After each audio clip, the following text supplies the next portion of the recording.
June 4, 2025. Nasa LRT ako kanina at ang gamit ko ay cellphone lang kaya medyo hirap mag charting. So, ngayon nasa bahay na ako. Try nating i-analyze ano ba yung sitwasyon. So, again, monthly. And remember yung last month candlestick indecision. Sa ngayon, parang this month for the past 4 days, 3 days pa nga lang eh. So, nagpakita ng strong movement yung candlestick ng uptrend.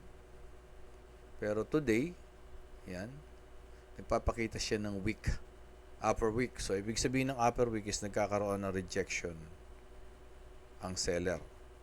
Ang pataas kasi is buyer. Nagkaroon ng weak. So, nagkakaroon ng rejection ang seller. Ibig sabihin, parang hindi pa hinahayaan ng mga seller na mag-dominate ang buyer.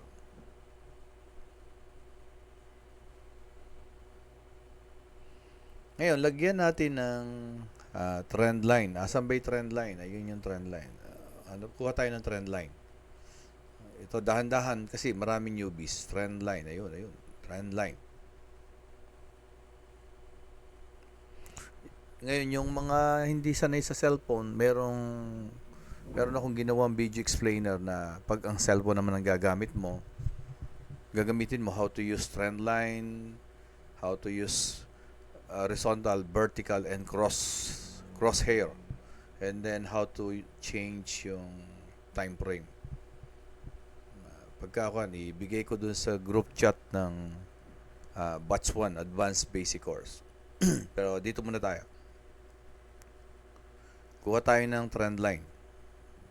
Yan, trend line, sorry. Yun, trend line.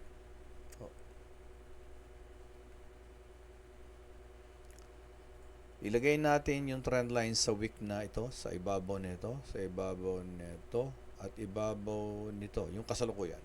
Try lang natin.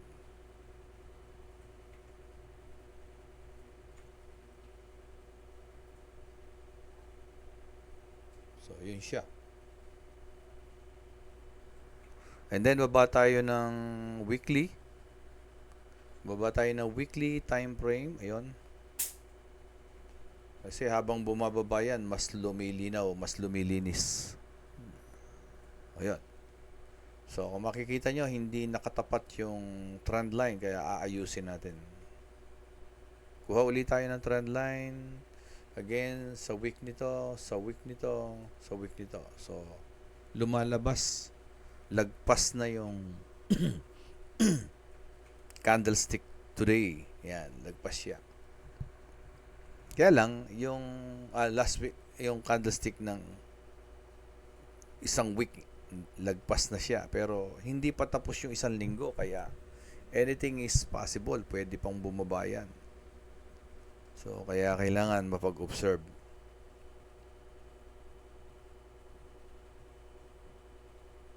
Baba naman tayo ng, dadahan-dahanin ko, baba naman tayo ng daily. Yan, daily.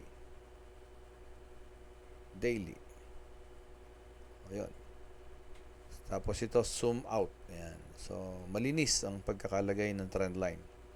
So, paano ba maglagay ng trend line? Ang importante sa trend line, iba-iba kasi yung preferences ng iba, no? Ako, ayan, tulad no, kahit week, kino-considered ko yan. Dito naman, ito, body, kasi wala nga week. Ito, may small week, then walang week. Yun. Kinonsidered ko na yun yung trend nung last week. Ayan. Tapos, ito ngayon yung aking high. Ito ngayon, high pa din to. Kaya lang, kumpara dito, ito ay lower high. Ayan. I-ayos natin ng konti. Ayan. Ayan. Sige, ayos natin.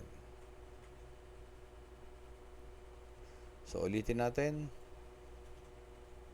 Para maayos ng konti. Taas natin konti. Ito. Again, this is high.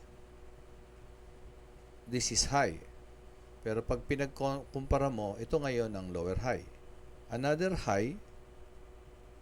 Pag pinagkumpara mo itong dalawa na to, this is lower high. Paano natin nasabing high ito? At saka ito. So ito, low. So that is high ng low na to. So ito naman low. This is high ng low na to. Ato, actually, low din ito eh. Ngayon, pag pinagkumpara mo to, ito ngayon dalawa na to, low parehas yan. Kaya lang ito is lower, low.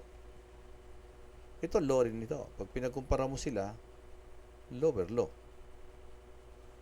Itong low, ito high ng low na to. Pag pinagkumpara mo naman ito ay lower high kumpara dito. Another lower high pag kinumpara dito. So, yun ang structure kasi ng downtrend. Para sa akin, yun ang nakikita ko dito. So, high, low, lower high, lower low. Yan. Ay, sorry. Ulitin natin. Yan. High, low. Yan. Yan. Nag-sideways. Then, another lower low. Lower high. Lower low. Lower high. Then, nag-sideways. Then, breakout. Saan nag-breakout? Dito. Yan. Breakout. So, very significant yung area na yan ng breakout. May nagtanong ng OP. O kaya, ang sabi ko naman, simplify natin. Okay. Burahin natin. Erase. Ayan, erase natin yan.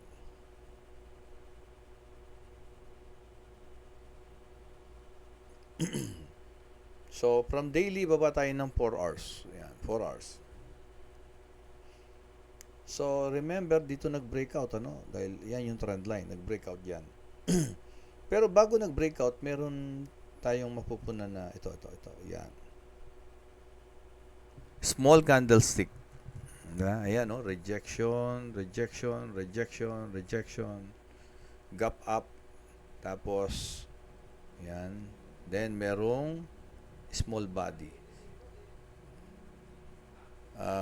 Yung iba, actually, kinukonsidered ito na depende kasi sa nagcha-chart. For example, ako, kinukonsidered ko ito as my demand zone. Kasi dyan nag-umpisang umakyat yung impulse na impulse o yung strength candles. Impulse ang tawag ni iba dito. Yung iba, strength candles. Tayo naman, marabuso, ganun. Kaya nga, the moment na realize ko from Coach JM gaano ka-importante ang candlestick, I research candlestick. Puro candlestick ang nire-research ko. I stop using indicators. Ang ginagamit ko na lang is support and resistance and trend lines. Yun lang, wala nang iba.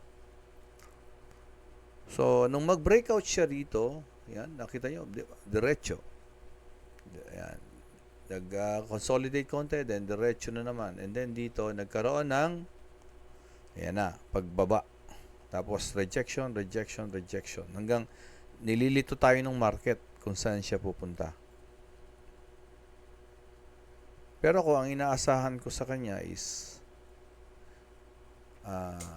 ayan, di ba? So, ayan yung trend. Nag-break na yung structure. Ayan. High, lower high. This is low. This is high. This is high. This is lower high pag pinagkumpara mo. So, kailangan ma-practice nyo yun. So, most likely, kung ito ay hindi lalagpas dito sa high na to and becomes the lower high, pwedeng ang mangyari dyan is mag-create ng another low. Pag pinagkumpara mo, another lower low. Or a structured nung downtrend. Yan. Then, pwede pa uling ganun. Then, another retest bago tataas.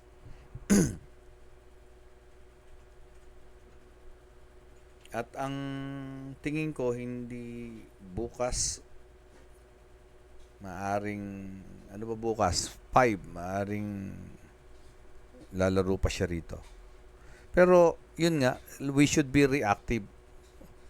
Kumbaga, ayoko unahan yung candlestick.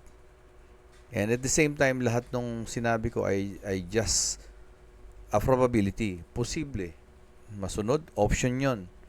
Pwede rin namang hindi niya butasin ito. Yan. Bakit?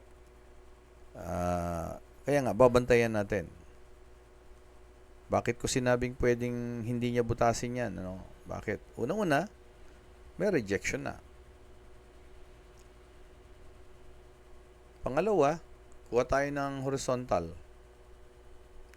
Horizontal. O, ilagay natin dito. Ilagay natin dito. Ayan. Di ba? May swing high din dito. Ilagay natin doon. Yung horizontal, lagay natin doon. O, ayun. No? Di ba? Saktong-sakto. Kaya nga lang, pwede ring hindi siya significant kasi hindi na to latest eh. Ang latest na, ayun, na-break na yun eh. Ito na eh. Kaya lang, the mere fact na huminto siya dyan, nagiging consolidation yung market. Ayan. Ayan siya. So, ibig sabihin, kung nalilito siya, iwas ako dyan. Baka mamaya, siya nga nalilito eh. So, bakit ako papasok o bakit ako sasakay sa isang direction na hindi sigurado? Maghihintay ako. The best sa akin dito, para sa akin. Yan. Ano hihintayin ko rito? Pwedeng hammer or a series of weak candles and a bullish engulfing. Yan. Or, kung meron, pin bar. Then, saka ako magbabay. Pwede rin namang pag ganyan, hintayin ko ulit bumalik. Lagi kasing bumabalik yung candlestick. So, it's a patience. Napaka-importante nung matuto tayong patience. Yan, maghintay. Medyo mahaba, pero sana makatulong sa batch 1, advance. Dagdag kaalaman sa mga itinuro ni Coach. So, from what I learned from Coach JM, so lahat yan in-apply ko. Nung nag-seminar ako sa kanya, talagang pinakikinggan ko yung bawat sasabihin niya. Kaya hanggat maaari, pagka nakikinig kayo kay Coach, wala kayong masyadong ginagawa. Listen. Alam nyo na yung candlestick, research. Don't wait for the replay. Alam nyo na yung support and resistance, research. Alam nyo na yung trend line, research. Ganun. Mapapabilis yung process ng pag-aaral nyo.